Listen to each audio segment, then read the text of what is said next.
আসসালামু আলাইকুম রহমতুল্লাহি ওয়া বারাকাতুহু নাহমাদুহু ওয়া নুসাল্লি আলা রাসূলিহিল কারীম আম্মা বা'দু ফাআউযু বিল্লাহি মিনাশ শাইতানির রাজীম বিসমিল্লাহির রহমানির রহিম। ইদ্রিস আলাইহিস সালাম পবিত্র কালামুল্লাহ মাজিদে বর্ণিত ২৫ জন নবীর মধ্য থেকে ইদ্রিস আলাইহিস সালাম অন্যতম একজন নবী। পবিত্র কালামুল্লাহ মাজিদে খুব প্রিসাইজলি কেবলমাত্র ২টি সূরার ২টি আয়াতে আল্লাহ তাআলা ইদ্রিস আলাইহিস সালামের ব্যাপারে উল্লেখ করেছেন। যেমন সূরাতুল মারিয়ামে আল্লাহ তাআলা উল্লেখ করেছেন ওয়াজকুর ফিল কিতাবি ইদরিস ইন্নাহু কানা সিদ্দীকান নাবিয়্যা ওয়া রাফা'নাহু মাকানান আলিয়্যা। অর্থাৎ হে নবী, আপনি কালামুল্লাহ মাজিদে কোরআনের ভেতর ইদ্রিসের কথা উল্লেখ করুন। নিশ্চয়ই তিনি ছিলেন সত্যবাদী একজন নবী এবং আমি তার সম্মানকে মর্যাদাকে অনেক বেশি সুউচ্চ করেছি, আমি তাকে উচ্চ মর্যাদা দান করেছি। মারিয়ামের এই আয়াতটি ছাড়া সূরাতুল আম্বিয়ার আরও একটি আয়াতে আল্লাহ তাআলা সাইয়েদনা ইদ্রিস আলাইহিস সালামের কথা উল্লেখ করেছেন। সে আয়াতে কেবলমাত্র ওনার নামটি উল্লেখ করেছেন। আল্লাহ বলছেন, অন্যান্য নবীদের সাথে মিলিয়ে তিনি ইরশাদ করছেন, ওয়া ইসমাঈলা ওয়া ইদ্রিস ওয়া দাল খিফল কুল্লুম মিনাস সাবিরিন ওয়া আদখালনাহুম ফি রাহমাতিনা ইন্নাহুম মিনাস সালিহিন। অর্থাৎ ইসমাঈল, ইদ্রিস এবং যুল কিফল তারা প্রত্যেকেই ছিলেন ধৈর্যশীলদের অন্তর্ভুক্ত। তাদের প্রত্যেককে আমি আমার বিশেষ রহমত দিয়ে বেষ্টন করেছি এবং তারা ছিলেন সৎকর্ম পরায়ণশীলদের অন্তর্ভুক্ত ব্যক্তি। কালামুল্লাহ মাজিদের সূরাতু মারিয়াম এবং সূরাতু আম্বিয়ার এ দুটি আয়াত ছাড়া আর কোথাও সাইয়েদনা ইদ্রিস আলাইহিস সালামের ব্যাপারে উল্লেখ করা হয়নি। সুনানে নাসাইতে একটি সহিহ হাদিসেও আমরা ইদ্রিস আলাইহিস সালামের ব্যাপারে উল্লেখ দেখতে পাই, যেক্ষেত্রে উল্লেখ হয়েছে যে আল্লাহ রাসূল সাল্লাল্লাহু আলাইহি ওয়াসাল্লাম যখন মেরাজে গিয়েছিলেন, আমরা জানি মেরাজ রজনীতে ৭টি আকাশে ৭টি স্তরে তিনি ৭ জন নবীর সাথে সাক্ষাৎ করেছিলেন। সেখানে তিনি চতুর্থ আসমানে সাইয়েদনা ইদ্রিস আলাইহিস সালামের সাথে সাক্ষাৎ করেছিলেন। হাদিসের ভাষ্যটি ছিল এমন, সুম্মা আতাইনা সামা আর রাবিআ, ১ ২ ৩ করে আমি জিবরিল আলাইহিস সালামের সাথে আল্লাহ রাসূল সাল্লাল্লাহু আলাইহি ওয়াসাল্লাম বলছেন যে আমি চতুর্থ আসমানে এলাম। ফামিসলু যালিক, এর আগের আসমানগুলোতে যেভাবে জিজ্ঞেস করা হয়েছিল জিব্রাইলকে, তুমি কে, তোমার সাথে কে, তোমাদেরকে কি আসার পারমিশন দেয়া হয়েছে, এভাবে যত ফর্মালিটিজ আছে এগুলো সারা হয়েছে। তো আতাইতু আলা ইদ্রিস আলাইহিস সালাম, আল্লাহর হাবিব সাল্লাল্লাহু আলাইহি ওয়াসাল্লাম বললেন, তখন হঠাৎ করে আমি ইদ্রিস আলাইহিস সালামের কাছে আসলাম। ফাসাল্লামতু আলাই, ওনাকে দেখেই আমি ওনাকে সালাম দিলাম। ফাকালা মারহাবান বিকা মিন আখিন ওয়া নাবিক, আমাকে দেখে সাইয়েদনা ইদ্রিস আলাইহিস সালাম বললেন, স্বাগতম হে আমার ভাই, হে প্রিয় নবী। স্বাগতম হে ভাই এবং হে নবী বলে তিনি আমাকে ওয়েলকাম বা সুস্বাগতম জানিয়েছেন। তাহলে কোরআনের দুটি আয়াত এবং সুনানে নাসাইর এই সহি বর্ণনাটি ছাড়া বেসিকলি ইদ্রিস আলাইহিস সালামের ব্যাপারে সহি বর্ণনা তেমন একটা পাওয়া যায় না। বেশিরভাগ বর্ণনাগুলোই হচ্ছে দঈফ বা দুর্বল চেইনের কিংবা ইসরায়েলি বর্ণনা, যেটাকে আমরা জিউস বা ক্রিশ্চিয়ান ট্রেডিশন বলে আখ্যায়িত করে থাকি। আল বিদায়া ওয়ান নিহায়ার গ্রন্থকার ইবনু কাসির আলাইহি রহমা, উনি বিদায় নেহায়াতে উল্লেখ করেছেন যে কানা আউয়ালু বানি আদম উতিয়া নবুওয়াতা বাদা আদম ওয়া শীস, অর্থাৎ আদম আলাইহিস সালাম এবং ওনার সন্তান শীস আলাইহিস সালামের পরে সর্বপ্রথম যে ব্যক্তিকে নবুয়ত দেয়া হয় তিনি হচ্ছেন ইদ্রিস আলাইহিস সালাম। এবং নূহ আলাইহিস সালাম, উনি কি ইদ্রিস আলাইহিস সালামের আগে পৃথিবীতে নবী হয়ে এসেছেন, নাকি ইদ্রিস আলাইহিস সালাম নূহ আলাইহিস সালামের আগে পৃথিবীতে এসেছেন, এ নিয়ে গবেষকদের মধ্যে মতানৈক্য রয়েছে। কেউ কেউ বলেন যে নূহ আলাইহিস সালাম এসেছেন ইদ্রিস আলাইহিস সালামের পরে, কেউ কেউ বলেছেন নূহ আলাইহিস সালাম এসেছেন ইদ্রিস আলাইহিস সালামের আগে। অনেকে বলে থাকেন যে ইদ্রিস নামটি এসেছে মূলত আদ-দিরাসা থেকে, কারণ আরবিতে দারাসা ইয়াদরুসু মানে হচ্ছে টু স্টাডি, পড়া, অধ্যয়ন করা। ইদ্রিস আলাইহিস সালাম উনি খুব বেশি পড়াশোনা করতেন। ওনার আগের নবী শীস আলাইহিস সালাম এবং আদম আলাইহিস সালামের উপর যে সহিফাগুলো আল্লাহ তাআলা নাজিল করেছিলেন, এই সহিফাগুলো উনি খুব বেশি স্টাডি করতেন, খুব পড়তেন, খুব অধ্যয়ন করতেন। এজন্য ওনাকে ইদ্রিস নামে নামকরণ করা হয়েছে। সেদিন ইদ্রিস আলাইহিস সালাম ইরাকের বাবেল নগরীতে জন্মগ্রহণ করেন এবং পরবর্তীতে তিনি দাওয়া কাজে মিশরে গমন করেন এবং সেখানেই তিনি তাওহীদের দাওয়াত মানব মণ্ডলীর কাছে তিনি ছড়িয়ে দিয়েছেন। এবং সহিহ ইবনে হিব্বানের এক বর্ণনা অনুযায়ী আমরা জানতে পারি যে আল্লাহ তাআলা সাইয়েদনা ইদ্রিস আলাইহিস সালামের উপর ৩০টি সহিফা তিনি নাজিল করেছিলেন। সহিহ ইবনে হিব্বানের আরও একটি বর্ণনা থেকে আমরা আরও জানতে পারি, যেটি বিখ্যাত ঐতিহাসিক ইবনে ইসহাক ওনার গ্রন্থে উল্লেখ করেছেন যে ইদ্রিস আলাইহিসসালাম হচ্ছেন আউয়ালু মান খাত্তা বিল কলাম, পৃথিবীতে সর্বপ্রথম যিনি কলমের ব্যবহার করেছেন, কলম দিয়ে কালি দিয়ে যিনি সর্বপ্রথম পৃথিবীতে লেখালেখির প্রচলন ঘটিয়েছেন সেটা হচ্ছেন ইদ্রিস আলাইহিসসালাম। পাশাপাশি ওয়াখাতাস সিয়াব, সর্বপ্রথম যিনি কাপড় সেলাই করেছেন, সুতা দিয়ে সুই দিয়ে কাপড় সেলাই করা, এই বুনন শিল্পের যে আবিষ্কার বা প্রচলন, এটাও সাইয়েদনা ইদ্রিস আলাইহিসসালামের মাধ্যমেই হয়েছে। এই যে বর্ণনাগুলো আমরা এখানে উল্লেখ করলাম, এগুলো ছাড়া সাধারণত আর যত বর্ণনা সাইয়েদনা ইদ্রিস আলাইহিসসালামের ব্যাপারে পাওয়া যায় এসবই হচ্ছে ইসরায়েলি বর্ণনা। বিশেষ করে ওরাফা'নাহু মাকানান আলিয়্যা, আমি ইদ্রিসের মর্যাদাকে অনেক বাড়িয়েছি, অনেক সুউচ্চ মর্যাদার আসনে তাকে আমি আসীন করেছি। এ আয়াতের বর্ণনায় অনেক ইসরায়েলি এ আয়াতের ব্যাখ্যায় অনেক ইসরায়েলি বর্ণনা পাওয়া যায় যে ইদ্রিস আলাইহিসসালামও ঈসা আলাইহিসসালামের মতো জীবদ্দশায় ওনাকে আল্লাহ তাআলা আকাশে নিয়ে গিয়েছিলেন। একজন ফেরেশতার পাখায় ভর করে তিনি আকাশে চলে গিয়েছিলেন এবং সেই আকাশে বা জান্নাতে ওনার ইন্তেকাল হয়েছে, এই পৃথিবীতে তিনি ইন্তেকাল করেননি। এই বর্ণনাগুলো আসলে কোনো ইসলামিক ট্রেডিশন থেকে আমরা পাই না, এগুলো ইসরায়েলি বর্ণনা থেকে আমরা পাই। ফলে ইদ্রিস আলাইহিসসালামের এই জীবন কাহিনী যখন আমরা বর্ণনা করব, এক্ষেত্রে ইসরায়েলি বর্ণনার ভূমিকা ইসলামে কতটুকু এবং ইসরায়েলি বর্ণনা এটাকে গ্রহণ করা যাবে কি যাবে না, এ ব্যাপারে ইসলামী শরিয়ার হুকুম কি, এই বিষয়টি আমাদের কাছে স্পষ্ট হতে হবে সম্মানিত সুধী। এ পর্যায়ে আমরা হুকমুল ইসরাইলিয়াত, ইসরায়েলি যে বর্ণনাগুলো আছে, যেগুলো বাইবেলে আছে, ওল্ড টেস্টামেন্টে আছে, বা যেটাকে আমরা তালমুদ বলছি, অর্থাৎ ইহুদি এবং খ্রিস্টানদের যে বর্ণনাগুলো, সেগুলোর ব্যাপারে আমাদের ভূমিকা কি হবে। যেমন কোরআন হচ্ছে আমাদের কিতাব, আর আল্লাহ রাসূল সাল্লাল্লাহু আলাইহি ওয়াসাল্লামের বর্ণিত কথাগুলোকে আমরা হাদিস বলছি। আমাদের আগে ইহুদি খ্রিস্টানদের অনেক নবী পৃথিবীতে এসেছিলেন, তাদের কাছে যে কিতাবগুলো এসেছিল আল্লাহর পাঠানো কিতাব, এবং সে সমস্ত রসুলরা যে সমস্ত কথাগুলো বলেছেন, তাদের নবীর যে হাদিস, এগুলোই বেসিকলি ইসরায়েলি বর্ণনা। ইসরায়েলি বর্ণনার ক্ষেত্রে খুব সোজাসাপটা তিনটি কথা। এক নম্বর কথা হচ্ছে, ইসরায়েলি বর্ণনার ক্ষেত্রে যদি কোরআন এবং সুন্নাহ সেই ব্যাপারটিকে অনুমোদন করে, সেটাকে সাব্যস্ত করে, সেটাকে সাপোর্ট করে, তাহলে সে সমস্ত ইসরায়েলি বর্ণনা নেওয়া যাবে, সেটাকে গ্রহণ করাতে কোনো সমস্যা নেই, এটা মাকবুল। দুই নম্বর কথা হচ্ছে, ইসরায়েলে যে সমস্ত বর্ণনার বিপরীত বর্ণনা কোরআনে পাওয়া যায়, অথবা কোরআন এবং সুন্নাহ ইসরায়েলি বর্ণনার যে তথ্য, এই তথ্যকে অপোজ করছে, এটাকে অস্বীকার করছে, বরং তার ভিন্নধর্মী বর্ণনা কোরআন এবং সুন্নায় পাওয়া যাচ্ছে, সেক্ষেত্রে ইসরায়েলি বর্ণনাকে রিজেক্ট করতে হবে, এটাকে অ্যাকসেপ্ট করা যাবে না। তাহলে প্রথম হচ্ছে, ইসরায়েলি বর্ণনার যে তথ্যগুলোকে কোরআন সুন্নাহ সাপোর্ট করে সেটা মাকবুল, সেটা গ্রহণযোগ্য, এটা গ্রহণ করা যাবে। দ্বিতীয়ত, ইসরায়েলি বর্ণনার কোনো তথ্যের বিপরীত বর্ণনা যদি কোরআন সুন্নায় পাওয়া যায়, সেক্ষেত্রে কোরআন সুন্নাহকে গ্রহণ করতে হবে, ইসরায়েলি বর্ণনা সেটা হচ্ছে মারদুদ, প্রত্যাখ্যাত, রিজেক্টেড। তিন নাম্বার হচ্ছে, ইসরায়েলি কোনো বর্ণনায় যদি এমন কোনো কথা বা এমন কোনো তথ্য, এডিশনাল ইনফরমেশন পাওয়া যায়, যেটার ব্যাপারে কোরআন সুন্নায় কিছুই বলা হয়নি, হ্যাঁও বলা হয়নি, নাও বলা হয়নি, এটাকে সাপোর্টও করা হয়নি, এটাকে অপোজও করা হয়নি, সেক্ষেত্রে আল্লাহ রাসূল সাল্লাল্লাহু আলাইহি ওয়াসাল্লাম বলেছেন, হাদ্দিসু আন বানি ইসরাঈল ওয়ালা হারাজ, তোমরা চাইলে বনি ইসরায়েলের এই বর্ণনাগুলোকে তোমরা বর্ণনা করতে পারো, এতে কোনো সমস্যা নেই। তো সেক্ষেত্রে আমরা তাসদীক এবং তাকযীব কোনোটাই করতে পারবো না।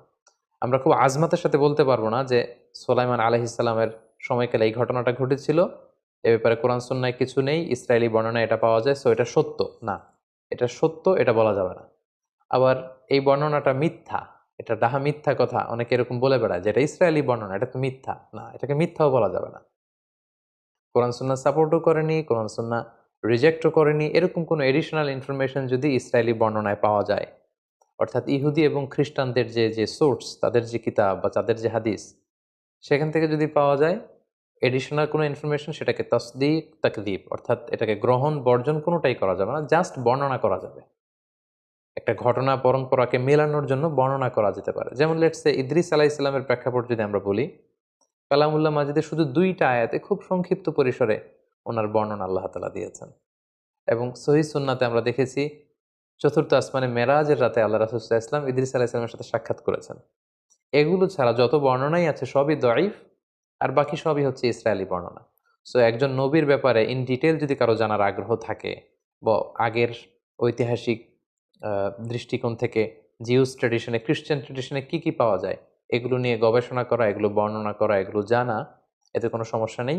কিন্তু এডিশনাল ইনফরমেশনগুলোর ক্ষেত্রে ইসরায়েলি বর্ণনার কোনো এডিশনাল তথ্য যদি আমরা নেই, সেটা সত্য কি মিথ্যা খুব কনফিডেন্সের সাথে এটা কোনোটাই বলার সুযোগ নেই। প্রয়োজনের খাতিরে জানার জন্য কৌতূহলবশত আমরা সেগুলো বর্ণনা করতে পারি।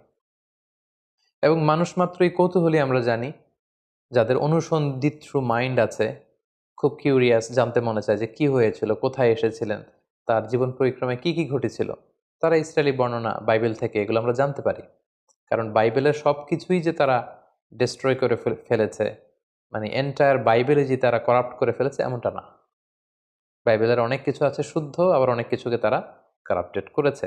তো সেক্ষেত্রে এডিশনাল ইনফরমেশনগুলো নেয়ার ক্ষেত্রে, যেটা কোরআনেও নেই সুন্নাতে নেই, আমরা চাইলে বর্ণনা করতে পারবো, আমাদের কৌতূহলকে নিবারণ করতে পারবো, কিন্তু হুটহাট করে এটা বলতে পারবো না যে এটা সত্য কিংবা এটা মিথ্যা। আমাদের মধ্যে একটা প্রবণতা আছে, অনেকে যেটা মনে করেন, কোনো ইসরায়েলি বর্ণনা শুনলেই তারা বলে থাকেন যে এটা বানোয়াট হাদিস, এটা জাল হাদিস। এটা আসলে এক ধরনের অজ্ঞতা, কারণ এটা তো হাদিসই না, এটা তো আল্লাহ রাসূল সাল্লাল্লাহু আলাইহি ওয়াসাল্লামের কথা নন, আল্লাহ রাসূল সাল্লাল্লাহু আলাইহি ওয়াসাল্লাম তো এটা বলেননি। ফলে এটা জাল হাদিস বা বানোয়াট হাদিস বলার সুযোগ নেই, কারণ এটা হাদিসই নয়, এটা আল্লাহ রাসূল সাল্লাল্লাহু আলাইহি ওয়াসাল্লাম বলেননি, এটা ওনার কথা নয়, বরং এটা হচ্ছে ইসরায়েলি ট্রেডিশন। তাহলে খুব সংক্ষেপে আমরা এটা বলবো যে ইসরায়েলি বর্ণনা যদি কোরআন সুন্নাহ দ্বারা সাপোর্টেড হয় আমরা গ্রহণ করব, যদি রিজেক্ট করা হয় এটাকে বর্জন করব। আর যে ব্যাপারে কোরআনে হাদিসে আমাদেরকে কিছুই বলা হয়নি, কিন্তু ইসরায়েলি বর্ণনায় আমরা বিভিন্ন নবীদের ব্যাপারে, বিভিন্ন ঘটনার ব্যাপারে এক্সট্রা এডিশনাল তথ্য পাই, সেটা আমরা বর্ণনা করতে পারবো। কারণ আল্লাহর হাবিব সাল্লাল্লাহু আলাইহি সাল্লাম বলেছেন যে লা তুসাদ্দিকু আহলাল কিতাবি ওয়া লা তুকাযযিবুহুম, এই জাতীয় বর্ণনার ক্ষেত্রে তাদেরকে সত্যবাদী মিথ্যাবাদী, এই বর্ণনাটা সত্য কিংবা মিথ্যা এটা কোনোটাই বলো না। ওয়াকুলু আমান্না বিল্লাহি ওয়া মা উনজিলা ইলাইনা ওয়া মা উনজিলা ইলাইকুম, বরং এটা বলো যে আমরা বিশ্বাস করি, যেটা আমাদের উম্মতে মুহাম্মাদের উপর যেটা নাজিল হয়েছে এটাও আমরা বিশ্বাস করি কোরআন হিসেবে, এবং তোমাদের কাছে আল্লাহর পক্ষ থেকে যেটা সঠিকভাবে নাজিল হয়েছিল সেটার উপরে আমরা বিশ্বাস স্থাপন করি। আমরা রঈসুল মুফাসসিরিন আব্দুল্লাহ ইবনে আব্বাস রাদিয়াল্লাহু তাআলা আনহুর কথা জানি যে উনি সাহাবীদের মধ্যে খুবই কিউরিয়াস মাইন্ডেড ছিলেন, কিউরিসিটি খুব বেশি ছিল, অনুসন্ধিৎসু মন ছিল ওনার, কৌতূহলী মন। ফলে নবীদের ব্যাপারে কোরআনে কোনো আয়াত নাজিল হলে তাদের আগের ঘটনার আগের প্রেক্ষাপট, পরের প্রেক্ষাপট, এগুলো মিলাবার জন্য, জানবার জন্য উনি অনেক ইহুদি পণ্ডিতের কাছে যেতেন, যে জিজ্ঞেস করতেন যে ব্যাপারে তোমাদের কিতাবে কিছু আছে কিনা। তখন সেই ইহুদি পণ্ডিতদের কাছ থেকে উনি শুনে আসতেন এবং সেগুলো তিনি বর্ণনাও করেছেন। এবং আমাদের অনেক আমাদের যে ক্লাসিক তাফসিরগুলো রয়েছে সেই ক্লাসিক তাফসিরগুলোতে এগুলো বর্ণিতও হয়েছে। তো আমরা এই ইসরায়েলি যে ন্যারেশনগুলো আছে, বর্ণনাগুলো আছে, এগুলো ডিল করার ক্ষেত্রে এই তিনটা মূলনীতি খেয়াল রাখবো। কোরআন হাদিস সাপোর্ট করলে গ্রহণ করব, রিজেক্ট করলে আমরাও রিজেক্ট করব। আর এডিশনাল তথ্য যেটা আমাদের কোরআনেও নাই, সুন্নাতেও নাই, কিন্তু অনেক নবীর ব্যাপারে কিছু তথ্য আমরা ইসরায়েলি বর্ণনাতে পাই, সেগুলো আমরা বর্ণনা করতে পারবো। কারণ আল্লাহর হাবিব সাল্লাল্লাহু আলাইহি ওয়াসাল্লাম সহিহ বুখারীর বর্ণনায় বলেছেন, ওয়াহাদ্দিসু আন বানি ইসরাঈল ওয়ালা হারাজ, তোমরা ন্যারেট করতে পারো, you can narrate the tradition of Jews and Christian community. তাদের পক্ষ থেকে যেই ন্যারেশনগুলো প্রিজার্ভ করা হয়েছে এগুলো চাইলে তোমরা বর্ণনা করতে পারবে, এতে কোনো সমস্যা নেই ইনশাআল্লাহ। সম্মানিত সুধী, তাহলে সংক্ষিপ্ত পরিসরে ইদ্রিস আলাইহিস সালামের জীবন কাহিনী থেকে কোরআন সুন্নাহর আলোকে আমরা যা জানলাম, সেগুলো থেকে যদি আমরা কিছু লাইফ লেসন এখন বের করতে চাই যে ইদ্রিস আলাইহিস সালামের এই জীবনী থেকে আমাদের জন্য শিক্ষা কি, সেক্ষেত্রে আমরা কয়েকটি লেসন আমরা এখান থেকে শিক্ষা বের করে নিয়ে আসতে পারি। প্রথমত বলবো যে আমরা জেনেছি উনি হচ্ছেন আউয়ালু মান খাত্তা বিল কালাম। এই যে আমরা কলম দিয়ে লিখি, এই লেখার হস্তলিখন পদ্ধতির আবিষ্কারক হচ্ছেন সাইয়েদনা ইদ্রিস আলাইহিস সালাম, আল্লাহর প্রিয় একজন নবী। তাহলে হি ক্রিয়েটেড দ্য হ্যান্ড রাইটিং, তিনি সর্বপ্রথম পৃথিবীতে কলম দিয়ে কিছু লিখেছেন এবং এই লেখার এই প্র্যাকটিস তিনি চালু করেছেন, এই তথ্যটা কিন্তু আমরা পাই। দ্বিতীয় যে ব্যাপারটি আমরা ইদ্রিস আলাইহিসসালামের জীবনী থেকে পাই সেটা হচ্ছে সাইয়েদনা ইদ্রিস আলাইহিসসালাম অত্যন্ত বেশি জ্ঞানানুরাগী ছিলেন, শিক্ষানুরাগী ছিলেন। তিনি জ্ঞান অর্জন করতে চাইতেন। তার প্রমাণ হচ্ছে ওনার আগের নবী শীস আলাইহিসসালাম এবং পৃথিবীর প্রথম নবী আদম আলাইহিসসালামের উপর আল্লাহ তাআলা যে সমস্ত সহিফাগুলো নাজিল করেছিলেন এগুলো তিনি খুব বেশি পড়তেন, খুব বেশি অধ্যয়ন করতেন, সেখান থেকে জানতে চাইতেন, শিখতে চাইতেন। এবং ইসলামে জানা শিখাটাকে কিন্তু আমাদের জন্য আবশ্যক করেছে এবং খুব বেশি গুরুত্ব দিয়েছে। আমরা জানি যে আমাদের কোরআনুল কারীমের প্রথম বাণী হচ্ছে জানো, পড়ো, ইকরা, read in the name of your lord who has created, পড়ো তোমার প্রভুর নামে যিনি তোমায় শিক্ষা দিয়েছেন।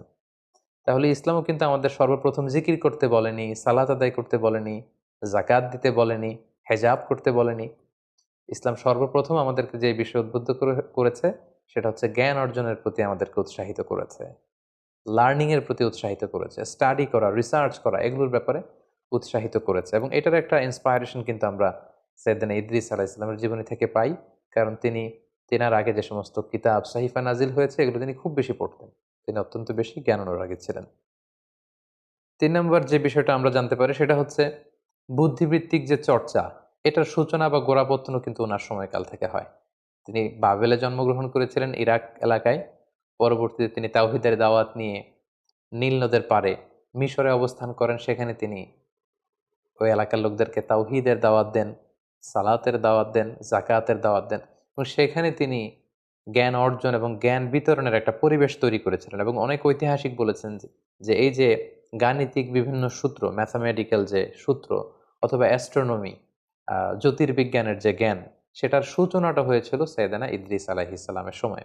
এবং আমরা জানি যে মিশরীরা হচ্ছে এক্ষেত্রে পাইওনিয়ার।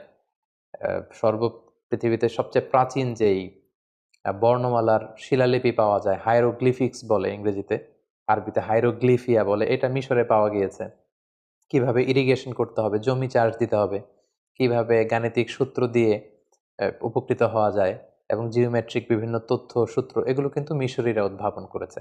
এবং সেক্ষেত্রে অনেক ঐতিহাসিকরা বলেছেন সাইয়েদনা ইদ্রিস আলাইহিস সালামের সময়ই এটার সূচনা বা গোড়াপত্তন হয়েছিল। সৈয়দনা ইদ্রিস আলাইহিস সালামের জীবনী থেকে আরো একটি বিষয় আমরা জানতে পারি যে উনি খুব কর্মঠ ছিলেন, সাদাসিধে জীবনযাপন করতেন। যেটার প্রমাণ পাওয়া যায় যে তিনি নিজ হাতে নিজের জামা বা কাঁথা এগুলো সেলাই করতে জানতেন। সেলাই করার বা হস্তবুনন শিল্পের ব্যাপারটিও কিন্তু উনার সময় থেকে শুরু হয়েছে। এ থেকে আমরা বুঝতে পারি যে উনি খুবই কর্মঠ ছিলেন, হার্ড ওয়ার্কিং ছিলেন। আমরা অনেকে নবীদের ব্যাপারে এরকম ধারণা করে থাকি যে ওনারা মানুষ নয়। আসলে ব্যাপারটা কিন্তু ভুল। ওনারাও মানুষ ছিলেন এবং ওনারা এই পৃথিবীতে হার্ড ওয়ার্ক করেছেন, স্ট্রাগল করেছেন। ওনারা বাজারে যেতেন, বাজার করতেন এবং ওনাদের লাইভলিহুডের জন্য ওনাদের আর্নিং করা লাগতো, উপার্জন করা লাগতো। জীবনের যে স্ট্রাগলগুলো আছে এগুলো সবগুলো পেরিয়ে ওনারা নিজেদেরকে প্রমাণ করে করে মহামানব হিসেবে তারা পৃথিবীতে স্বীকৃত হয়েছেন। তো এক্ষেত্রে আমরা এটা বুঝতে পারি যে সাইয়েদনা ইদ্রিস আলাইহিস সালাম অত্যন্ত আহ, কর্মচঞ্চল একজন মহামানব ছিলেন। খুব কর্মঠ এবং সাদাসিধে জীবনযাপন করতেন। ওনার হস্তবুনন শিল্পের এই প্র্যাকটিস থেকে আমরা এই বিষয়টি আমরা বুঝতে পারি। পাশাপাশি আমরা এটাও বুঝতে পারি যে অভাবনীয় বুদ্ধিমত্তার অধিকারী তিনি ছিলেন। উদ্ভাবনী ক্ষমতা ওনার মধ্যে ছিল, গবেষণা, ধর্মী চিন্তা চেতনার একজন মানুষ ছিলেন, যেটা আমাদের জন্য অনেক বেশি অনুপ্রেরণা যোগায়। সম্মানিত সুধী, আল্লাহ তাআলা আমাদের সবাইকে নবীদের রেখে যাওয়া যে সুন্নাহ, নবীদের রেখে যাওয়া যে পথ, সে পথে যেন আমরা আমাদেরকে পরিচালিত করতে পারি। আল্লাহ তাআলা আমাদের সবাইকে তৌফিক দান করুক। হাযা মা ইনদি ওয়াল ইলমু ইনদাল্লাহ আলাইহি তাওয়াক্কালতু ওয়া ইলাইহি উনীব। ওয়াসসালামু আলাইকুম ওয়া রাহমাতুল্লাহি ওয়া বারাকাতুহু।